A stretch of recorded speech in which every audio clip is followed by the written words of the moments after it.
Hello বন্ধুরা, কেমন আছো? হিস্ট্রি লার্নিং চ্যানেলে তোমাদের স্বাগত। আজকের এই ভিডিওতে আমি স্থাপত্য শিল্পে হিন্দু মুসলিম সংস্কৃতির সমন্বয় সম্পর্কে আলোচনা করব। শুরু করা যাক আজকের এই ভিডিও।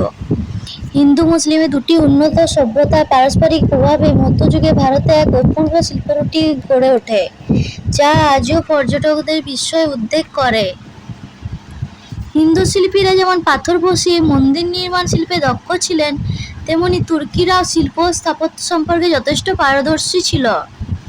এইভাবে উভয়ের সমন্বয়ের মাধ্যমে এক সমৃদ্ধ শিল্পরীতি গড়ে ওঠে, যা ইন্দো সারাসেনীয় বা হিন্দু মুসলিম রীতি নামে পরিচিত। হিন্দু মুসলমান স্থাপত্য রীতির সমন্বয়ের পিছনে কতগুলি কারণ ছিল। এক হচ্ছে যে স্থাপত্য কর্মে এ যুগে হিন্দু শিল্পীদের নিয়োগ করা হতো। দুই হচ্ছে হিন্দু ও জৈন মন্দিরকে মসজিদে পরিণত করার ফলে এই সমস্ত শিল্পে হিন্দু রীতির ছাপ থেকে যেত। তিন হচ্ছে উভয়ের মধ্যে গঠন রীতিরও সাদৃশ্য ছিল। সুলতানি যুগে শিল্প স্থাপত্যের ক্ষেত্রে দুটি ধারা লক্ষ্য করা যায়, একটি হচ্ছে দিল্লির, অপরটি প্রাদেশিক।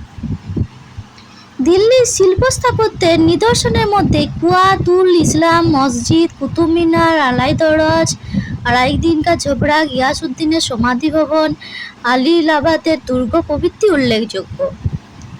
প্রাদেশিক শাসকরাও দিল্লির সুলতানদের মতো শিল্পানুরাগী ছিলেন।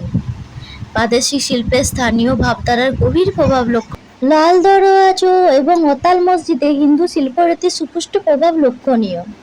এছাড়া বাংলাদেশে অবস্থিত আদিনা মসজিদ, দাখিল দরওয়াজ, বড় ও ছোট সোনা মসজিদ, গুজরাটের জামি মসজিদ, মালবের হিন্দোলা মহল, জাহাজ মহল সুলতানি যুগের স্থাপত্য শিল্পের শ্রেষ্ঠ নিদর্শন।